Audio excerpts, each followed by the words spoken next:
प्रिय विद्यार्थियों, MCom final business administration marketing management, इसमें आज अपन एक नए टॉपिक पर थोड़ी चर्चा करेंगे।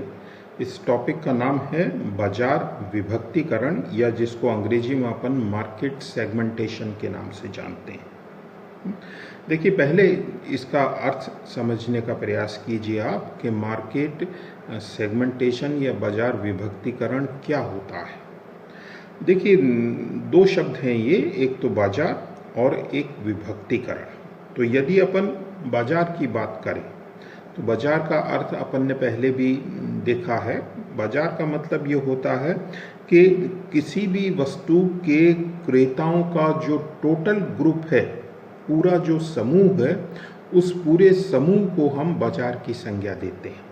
यानी क्रेताओं का समूह से मतलब ये है कि जहाँ उस वस्तु की मांग है, जहाँ उस वस्तु के ग्राहक हैं, उपभोक्ता हैं, उसको अपन ने बाजार की संज्ञा दी। यानी बाजार जो है ये एक कलेक्टिव टर्म है, एक सामूहिक है, जिसमें बहुत सारे व्यक्ति जो हैं वो शामिल होते हैं। दूसरी ओर विभक्तिकरण। तो देखिए, विभक्तिकरण को समझने से पहले आप ये समझ लीजिए कि किसी भी वस्तु का जो बाजार होता है उसमें चूंकि ग्राहकों की संख्या बहुत अधिक होती है, तो ऐसी अवस्था में स्वाभाविक है कि हर ग्राहक की रुचियां, हर एक ग्राहक की आदतें, उसका क्रय करने का व्यवहार, उसकी आवश्यकताएं, उसकी साइकोलॉजिकल स्थिति, मनोवैज्ञानिक स्थिति, ये आदि एक दूसरे से सर्वथा भिन्न होती है। यानी बाजार में तो आपको हर तरह के ग्राहक हैं, जो बहुत पैसे वाला भी है, जो कम पैसे वाला भी है।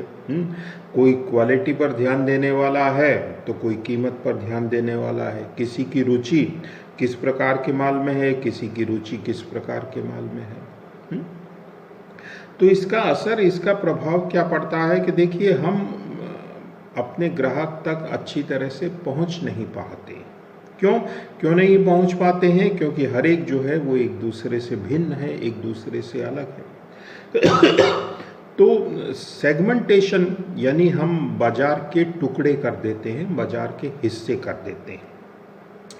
और हिस्से करने का तात्पर्य यह है कि एक समान ग्राहकों को हम एक ग्रुप में रखते हैं, दूसरी समान विशेषताओं वाले ग्राहकों को हम दूसरे ग्रुप में रख देते हैं। उससे क्या होता है कि ग्राहक जो है वो एक तरह से अलग अलग हिस्से में बंट जाता है। जैसे उदाहरण के तौर पर आप ये कहें कि साहब, जो उच्च आय वर्ग है उसका हमने एक ग्रुप बना दिया, समूह बना दिया, और जो मिडिल आय के व्यक्ति हैं उनका हमने एक अलग समूह बना दिया, और एक लोअर जो इनकम वाले हैं उनका अलग समूह बना दिया। तो ये क्या हुआ कि हमने बाजार के अलग अलग भाग कर दिए, अलग अलग हिस्से कर दिए।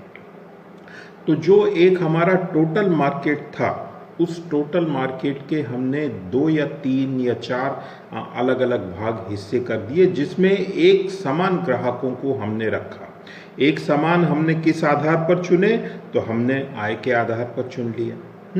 तो ये जो हमने प्रोसेस, प्रक्रिया को अपनाया, इसे ही हम मार्केट सेगमेंटेशन या बाजार विभक्तिकरण के नाम से जानते हैं। यानी बाजार विभक्तिकरण का अर्थ अब आप इस रूप में बतला सकते हैं कि बाजार विभक्तिकरण किसी वस्तु या सेवा के समग्र बाजार, जिसमें उसके ग्राहक और संभावित ग्राहक दोनों शामिल हैं, उनको किसी भी आधार पर अलग अलग हिस्सों में बांटना, उसका विभाजन करना बाजार विभक्तिकरण कहलाता है।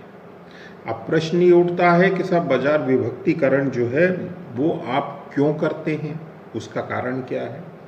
तो देखिए, विभक्तिकरण का यदि आपको अर्थ स्पष्ट हो जाता है तो इसके कारण भी आप बहुत आसानी से लिख सकते हैं, बता सकते हैं।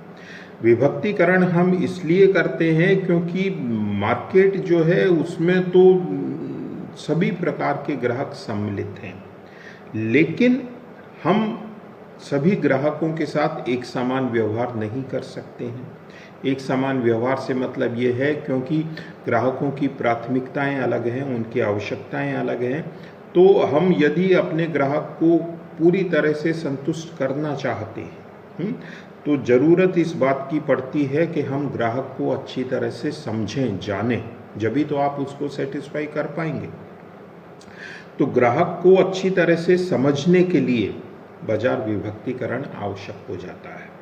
क्योंकि देखिए, मार्केटिंग की आप जो भी पॉलिसी बनाते हैं, जो भी पॉलिसी आप अप्लाई करते हैं, चाहे वो आपके प्रोडक्ट के संबंध में हो, चाहे उसकी कीमतों के संबंध में हो, चाहे उसकी क्वालिटी के संबंध में हो, चाहे उसके प्रमोशन के संबंध में हो, किसी भी संबंध में हो, उसको सबको बनाते समय आपको इस बात का ध्यान रखना पड़ता है कि ग्राहक कौन है, क्या उसकी रुचि आदतें हैं, उसकी आवश्यकताएं हैं, उसकी क्रय करने की आदतें हैं आदि।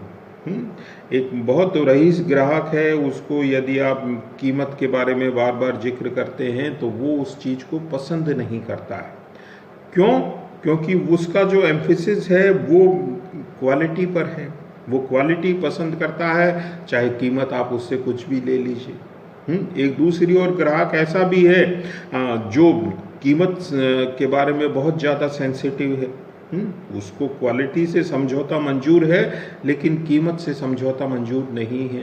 अब देखिए, आप दोनों ग्राहकों के लिए यदि एक समान पॉलिसी अपनाएंगे तो किसी भी ग्राहक को संतुष्ट नहीं कर पाएंगे। तो इसलिए जरूरी यही हो जाता है कि आप ग्राहकों के अलग अलग भाग, हिस्से कर लें, खंड बना लें, और फिर जैसा ग्राहक है उसके अनुरूप आप अपनी मार्केटिंग की स्ट्रेटेजी, मार्केटिंग की पॉलिसी को अपनाएं, जिससे कि आप इफेक्टिवली अपने ग्राहक को संतुष्ट कर पाए। क्योंकि क्या होता है कि देखिए, यदि आपने सेगमेंटेशन नहीं किया तो उसका असर ये पड़ेगा कि आप जो कुछ भी खर्च कर रहे हैं वो एक तरह से पैसे का सही उपयोग नहीं हो पाएगा। आपने एडवर्टाइजिंग किया, लेकिन वो एडवर्टाइजिंग इतना इफेक्टिव रहेगा ही नहीं। क्यों नहीं रहेगा? क्योंकि ग्राहक जो है वो उससे संबंधित ही नहीं।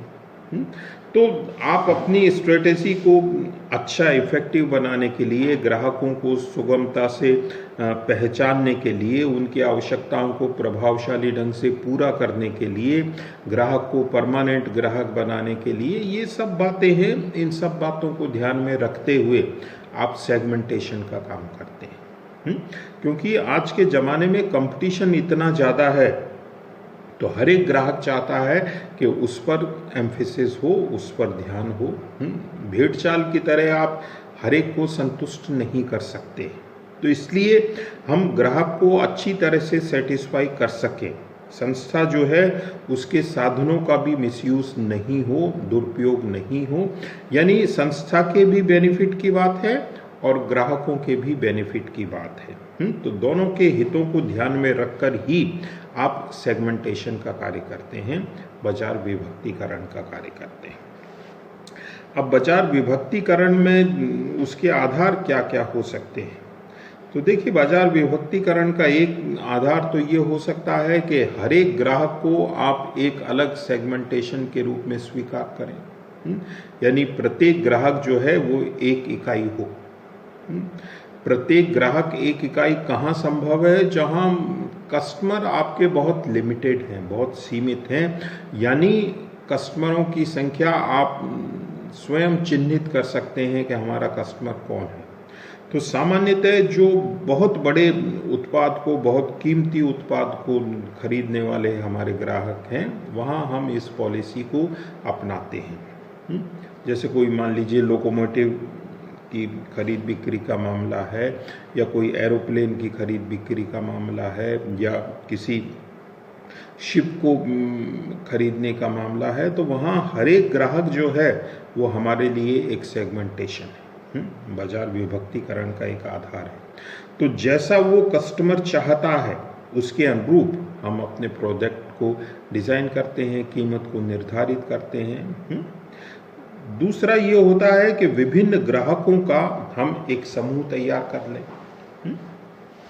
विभिन्न ग्राहकों से मतलब ये है कि क्रेताओं का एक संवर्ग बनाना, यानी जहां अपेक्षाकृत प्रोडक्ट हमारा जो है वो बहुत अधिक मूल्यवान नहीं है, जैसा कि अभी अपन ने देखा, तो आप क्या है कि विभिन्न ग्राहकों का एक समूह बना लेते हैं। समूह, लेकिन आप मिलते जुलते या किसी आधार के निर्णय के आधार पर ही बनाते हैं कि आपने आयु के हिसाब से बांट लिया, आपने रुचियों के हिसाब से बांट लिया, आपने ग्रामीण शहरी के हिसाब से बांट लिया, आपने शिक्षित अशिक्षित के हिसाब से बांट लिया, आपने स्त्री पुरुष के आधार पर बांट लिया। यानी कोई भी एक आधार को बनाते हुए आप समूह का निर्माण करते हैं। तो पहले तो अपन ने देखा कि हर एक इंडिविजुअल जो है उसको ही आपने एक बाजार मान लिया, यानी बाजार का हिस्सा माना। और दूसरे में अपन ने देखा कि विभिन्न ग्राहकों का हमने एक समूह तैयार कर लिया। जब भी आप बाजार का विभाजन या विभक्तिकरण करते हैं तो उसमें देखिए 2-3 चीज़ें आपको याद रखनी होती हैं, ध्यान में रखनी होती हैं, जब ही बाजार विभक्तिकरण जो है वो आपके लिए बेनिफिशियल हो सकता है, फायदेमंद हो सकता है। एक तो जो भी आप आधार तरीका अपनाते हैं वो मापने योग्य होना चाहिए, मेजरेबल होना चाहिए। आपके दिमाग में कोई बात है लेकिन उस आधार पर आप बाजार का विभक्तिकरण ही नहीं कर सकते हैं, यानी बाजार के हिस्से ही नहीं कर सकते हैं, तो फिर आपको दिक्कत आएगी, कठिनाई आएगी। फिर बाजार का विभक्तिकरण आप करते हैं तो ये भी आप ध्यान रखिए कि क्या आपके रिसोर्सेज, आपके संसाधन आपको परमिशन देते हैं कि आप उस बाजार तक पहुंच भी सकते हैं या नहीं पहुंच सकते। आपने बाजार का विभक्तिकरण तो कर दिया लेकिन आपके रिसोर्सेज ही इतने नहीं हैं कि आप उस बाजार तक पहुंच सके, तो फिर वो विभक्तिकरण आप किस लिए कर रहे हैं, बेकार है वो आपके लिए। तो क्या उस बाजार के भाग तक हम पहुंचने की क्षमता रखते हैं या नहीं रखते। फिर विभक्तिकरण करते समय आप आकार को भी ध्यान रखिए। आकार को ध्यान रखने का मतलब ये है कि कहीं ऐसा नहीं हो कि कोई तो क्षेत्र बहुत अधिक बड़ा हो जाए और कोई जो है वो बहुत छोटा रहे, यानी दोनों में एक बैलेंस सा होना चाहिए, कुछ समानताएं तो हों। ए मार्केट सेगमेंटेशन जो है वो बहुत बड़ा है, उसमें आपके मान लीजिए 90% कस्टमर आ रहे हैं, और बी जो है वो केवल 10% कस्टमर को ही रिप्रेजेंट कर रहा है, तो ये गलत है, इस तरह का नहीं होना चाहिए। फिर देखिए इसमें एक टर्म और आती है वस्तु विभेदीकरण, प्रोडक्ट डिफरेंशिएशन, इसको भी आप समझ लीजिए। एक तो बाजार विभक्तिकरण अभी अपन ने देखा कि हमने अपने संपूर्ण बाजार के किसी भी आधार पर अलग अलग हिस्से टुकड़े कर दिए, जिससे कि हम अपने कस्टमर को और नज़दीक से देख सकें, उसको सेटिस्फाई कर सकें और संस्था के साधनों का यूज़ अच्छी तरह से कर सकें। ये तो सेगमेंटेशन हुआ। वस्तु विभेदीकरण, प्रोडक्ट डिफरेंशिएशन। देखिए प्रोडक्ट डिफरेंशिएशन भी जब बहुत अधिक कंपटीशन होता है उसी समय आपको इसकी याद आती है, इसकी ज़रूरत आपको महसूस होती है। प्रोडक्ट डिफरेंशिएशन में क्या है कि आप वस्तु की जो क्वालिटी है, यानी जो वस्तु की किस्म है या उसकी जो रासायनिक गुण हैं, उसमें आप कोई परिवर्तन हेर फेर नहीं कर रहे हैं, लेकिन आप अपने प्रोडक्ट को अपने कंपटीटर से, अपने प्रतिस्पर्धी से अलग दिखाने की दृष्टि से कुछ नया कर रहे हैं। यानी आपने उसका रंग बदल दिया, आपने उसका आकार बदल दिया, आपने उसकी बनावट बदल दी, आपने उसकी पैकेजिंग बदल दी, जिससे कि हम भीड़ से अपने आप को अलग शो कर सकें। कोई चीज़ जो है वो बोतल में भी आती है। अब जैसे सॉस का आप उदाहरण लें, टमाटो सॉस जो है वो कांच की बोतल में भी उपलब्ध है और वो लूज पैक में भी उपलब्ध है। तो ये क्या किसका उदाहरण है? ये प्रोडक्ट डिफरेंशिएशन का उदाहरण है। प्रोडक्ट के यानी सॉस के टेस्ट में कोई अंतर नहीं है, क्वालिटी वो की वही है, लेकिन आपने उसकी पैकेजिंग बदल दी, आपने उसका आकार बदल दिया। साबुन की, नहाने का साबुन है, कोई 100 ग्राम की टिकिया आती है तो आपने उसकी छोटी टिकिया भी बना दी, आपने उसकी बड़ी टिकिया बना दी। तो ये प्रोडक्ट डिफरेंशिएशन है। प्रोडक्ट डिफरेंशिएशन आप जो हैं वो अपने प्रोडक्ट को भीड़ से अलग दिखाने की दृष्टि से करते हैं। तो ये मार्केट सेगमेंटेशन के संबंध में थोड़ी बहुत चर्चा आज अपन ने